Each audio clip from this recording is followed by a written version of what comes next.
Areena.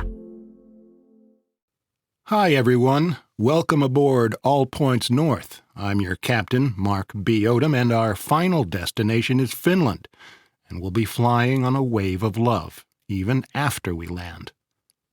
Earlier this week, we asked our listeners and readers whether they were living here because they fell in love with a Finn. Turns out that a lot of you are. The number of comments, anecdotes, and stories that poured in were overwhelming. And if you'll indulge a bit of emotion in this reserved country, it was pretty heartwarming too. In one way or another, most people I meet who've moved to Finland did it in the name of love. Their special Finn was so wonderful, they decided to make it their home. Most of your many, many stories echoed this too. We heard from people who have built lives, careers, and families here. Some shared how they met their significant Finns and adjusted to life here. Others mentioned the challenges they faced. Before people actually move to a new country, they may not have considered what it's like to leave everything behind. And some may be unprepared in other ways. In my experience, moving to Finland isn't just a change of scenery, it's doing it with the difficulty setting cranked up high. To begin with, the country's cold winters are long and dark, and long-time next-door neighbors can feel like strangers.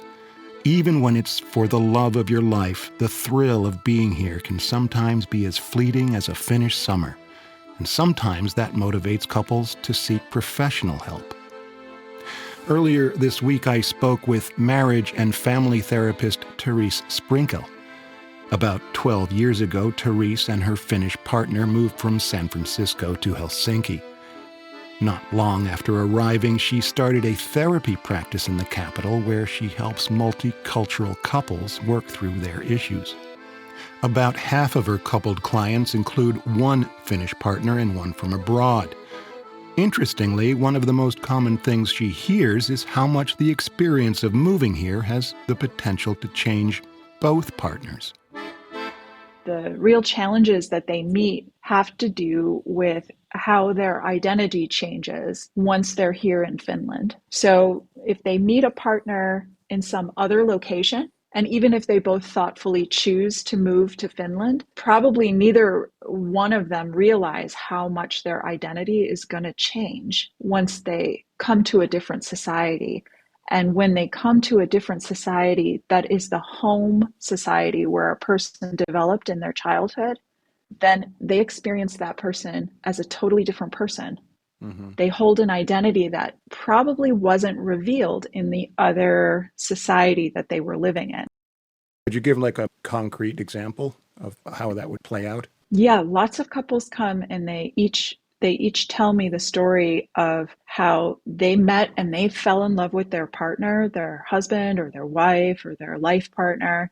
And they came to Finland and met a totally different person inside of them. They met this Finnish person who they had never met before. They met a Finnish person who has lots of friends and connections here in Finland. They do hobbies that they didn't do in other places. They have a relationship with their family in a way that they didn't predict. And it's usually quite scary, actually, to experience their person as like a completely new person.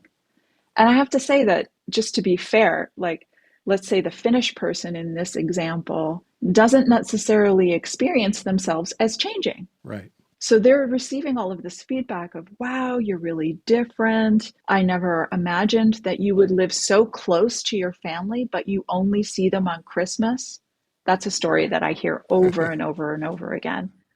While we've heard about people who've already moved here for love, I met two who are still considering it. They're a couple in their early 30s who've been in a long-distance relationship for the past year and a half. Adam lives in Stockholm and Elina lives in Vantaa. He speaks Swedish and her mother tongue is Finnish. They make frequent week-long visits to their respective countries, and they're considering taking a big step. But they still haven't decided where they might end up. I spoke to them from Adam's home in Stockholm. So Adam, in his email, made it very clear that you guys are in love and want to live together, or at least at this point, you have big dreams and the world is your oyster. Even though you haven't decided, let's pretend you decide to move to Finland. Have you thought about how to make that transition a smooth one? Yeah, I've given it some thought, and I've done some research, and so I know that the actual procedure for moving to Finland would be quite straightforward in terms of obtaining residency. I think the more difficult part would be, actually finding a job, and but the actual moving there, now I've been there. Oh, it must be 15 times in the last year and a half or so. In terms of living there, it's not going to be a problem. It's just going to be finding a job that I think is going to be the big difficulty in the beginning. But once that's settled, it should be smooth sailing, hopefully. I also asked them about the language difference. Adam's partner, Elina, was just as confident as he is. No, I'm just Finnish speaking, but I understand Swedish very well. I don't speak it so well yet myself, but I understand it. So I think that is helping us when we are both in Sweden and in Finland, that you can do things in Swedish in Finland, and I then again understand the local language here in Sweden. Ah, the promise of love. I guess it remains to be seen whether they move here, but we wish Adam and Elina all the best, wherever their love takes them. Learning any new language can be difficult, but Finnish is not only linguistically unique, many people, including me, find it rather challenging. Following that theme, we received a voice message from Debbie, who's originally from the UK. To her, learning the language is a lifelong process, even after living here with her Finnish husband for the past 40 years. I moved to Finland and married a Finnish man in 1985. We have 4 children who speak both English and Finnish, and 5 grandchildren. The differences in culture between the UK and Finland aren't too big, so to my opinion it wasn't so difficult to adjust. Learning Finnish, though, has been challenging, and I believe it will take a lifetime to keep improving it. Our counselor Therese says language issues have the potential to pose problems and can even tear apart relationships. Absolutely, 2 different languages, and especially over the development of the relationship. So as their lives change together, if they have children, if either one of them, go deeper into career development, the difference between someone acquiring Finnish and not can sometimes mean the end of the relationship. That's something that happens to a lot of people. There is good news, though. Therese told me, perhaps unsurprisingly, that couples with a strong foundation can power through difficult situations as a team. At the same time, results can be mixed when relationship foundations are shaky. Most of us don't have a perfect foundation in our relationship. That's okay. The rule of the road is always good enough plus a little bit of love. Relationships are usually built at a pace that is pushed by life circumstances, things that are out of our control. And sometimes that is a move to Finland. Right. So lots of couples are set up for what would be considered, if they were judged from the outside, a really maybe difficult transition or even crisis transition. Maybe they have lifestyle changes or job crises that really kind of force them in a way into moving into Finland to give it another try, to make their life work out. Right. So that's really normal life. Lots of couples come here and they're not really expecting to live here forever, or Finland wasn't their first choice, or life happened to them. That's really normal. And then they have to tackle whatever relationship issues that they have on top of adjusting to Finland. And that's often one of the main reasons couples really lose their balance when they're multicultural couples in Finland. They're struggling with multiple issues. We also heard from Monica, who met her Finn in the U.S. when she was just 17. To her, the most difficult part of an international relationship is that half of their family is always too far away. But she had some sage advice for struggling couples. An international relationship has many challenges. If it's possible, both should spend time in the other's country and with the other's family. It's important to respect and appreciate their family and culture, because it is a huge part of their lives.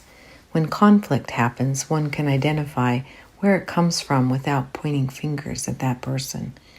An international couple must take the good parts from both sides and create an island of their own.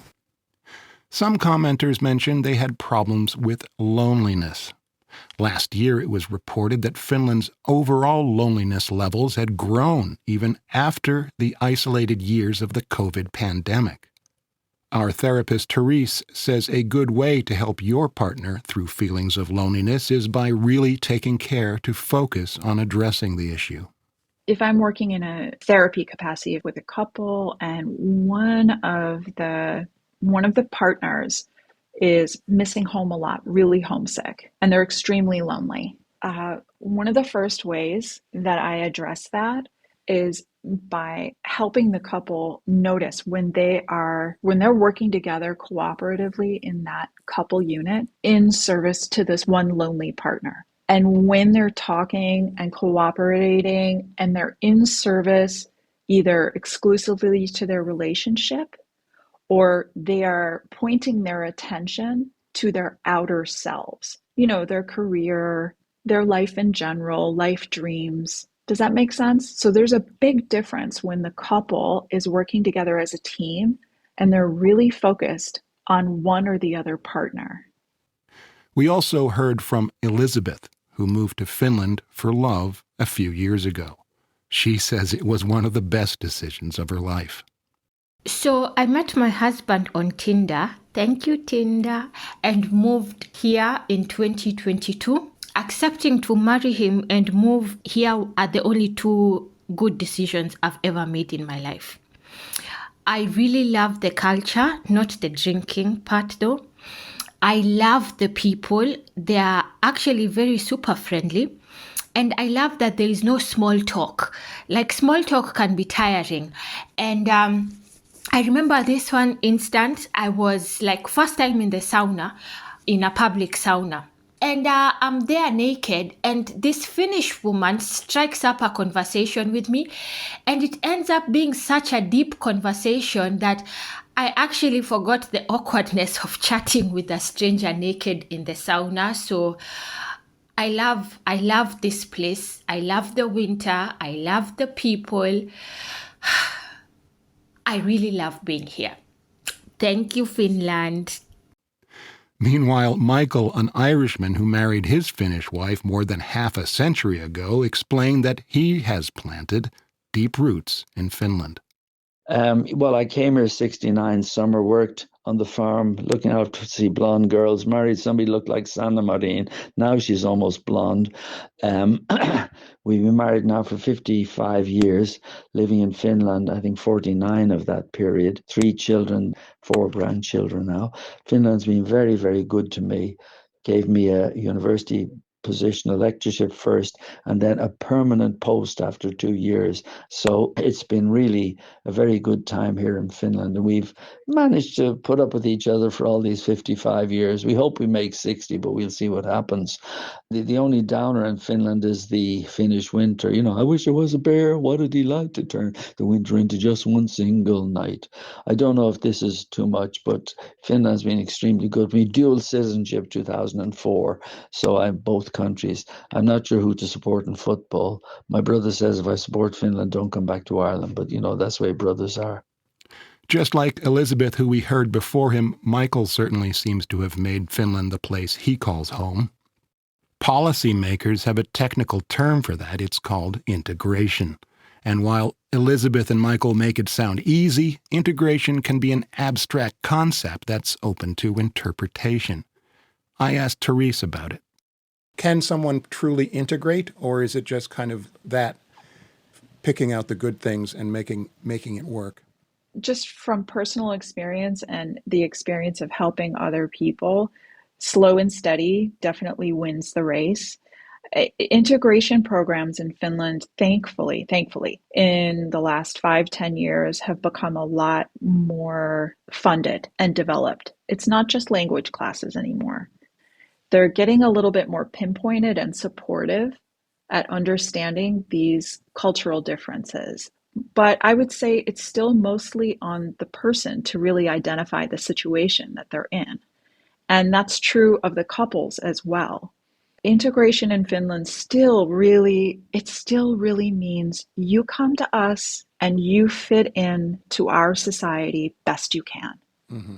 That is the definition of integration in Finland. It's not, here, we're going to show you phases of integration and steps, small steps that you can take. And here, we're going to validate these integration spaces that are sort of halfway, if you will. We will host areas where people who are mixed or multicultural families or singles or young professionals can network and mix and have cultural events together. It's not that advanced here in Finland. I should mention that as part of its budget cuts, the Finnish government is again planning to reduce state funding for integration programs. Of course, love isn't the only thing that brings people to Finland, but I've learned that finding love once you're here can make it easier to stay. We heard from Vasilisa, who says having her own life in Finland before meeting her partner did just that. Love didn't bring me to Finland, but it made me stay. I think it helped a lot that I had my own foundation and life in Finland before meeting him, so I was more independent. I loved Finland before meeting my boyfriend, and I love it even more after. And I think that was the key to happiness and harmony, as some of the comments under the article highlight people being homesick or having a hard time. And we have been living together here for 4 years now. I'm really happy with him and I love him a lot. He says I'm not like Finnish women, but I think we do have cultural issues. I want to believe that us being from different cultures only made it better. My life had space for Finnish culture, his family, and friends. For example, we spent all Christmas with my boyfriend's family every year. We heard a similar story from Luda, who's from Ukraine. She came to Finland in 2022 as a war refugee. At first, she thought her stay would be temporary, but life had other plans. She met a Finnish man who gradually became her boyfriend. They moved in together about a year ago, and Luda says their bond gets stronger every day. Culturally, there hasn't been a lot of differences in our beliefs and habits. We both have figured out that Finnish and Ukrainian cultures are somewhat quite similar, and their differences aren't that major to actually have an impact on our communication and cohabitation. I personally have never had interest in dating men specifically from Ukraine, as Ukrainian culture is still quite patriarchic, and I didn't agree with some beliefs that we still hold in our society. So dating a Finnish man from more gender-equal culture was quite a relief to me. We have quite similar personalities, and not only we just always have fun with each other and are compatible domestically, in some ways we learn things from each other. Currently we learn each other's languages as well.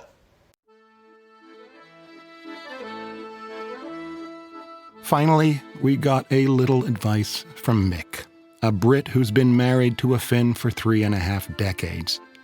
He says that along with love, trusting and embracing Finland's natural beauty can lead to very good things. By nature, we are all searching to belong, to love and to be loved in return. Apart from the obvious love connection to move to Finland, all one needs to do is trust in the natural environment, and beauty will be given to those who choose to embrace its soul. I want to thank everyone who shared their experiences in their texts, emails, and voice messages. I regret not being able to include more of them. And thanks to our guest, marriage and family therapist Therese Sprinkel, for her insights. If you'd like to join in the conversation, or maybe you have an idea for the show, you can reach All Points North on WhatsApp at +358 44 421 0909, or send us an email to allpointsnorth@yle.fi. Now it's time to take a look at what made news in Finland this week.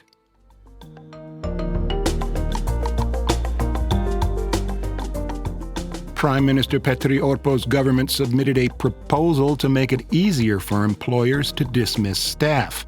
If the proposal is approved, employers would be able to end employment contracts for a proper reason, rather than needing a reason that's both proper and weighty, as current law requires.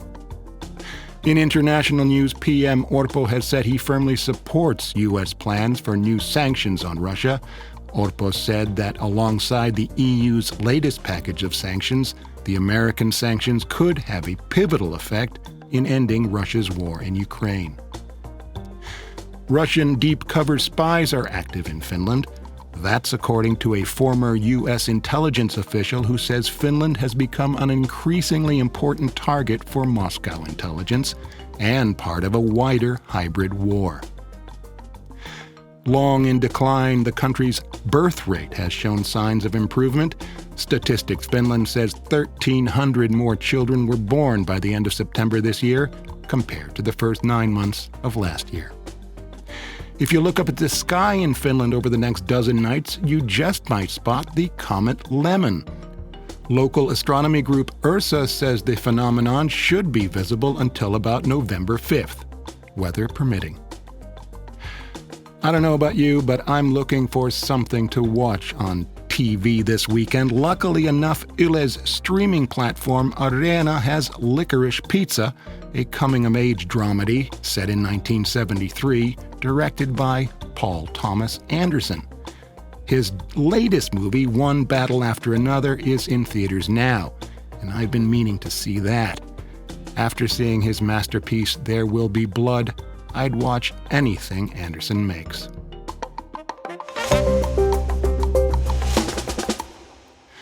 Well, that'll be it for us this week. We hope you enjoyed your flight and hope to see you again. Today's episode of All Points North was produced and presented by me, Mark B. Odom. My production assistant was Matthew Schilke, and the audio engineer was Matias Puumala. Bye-bye.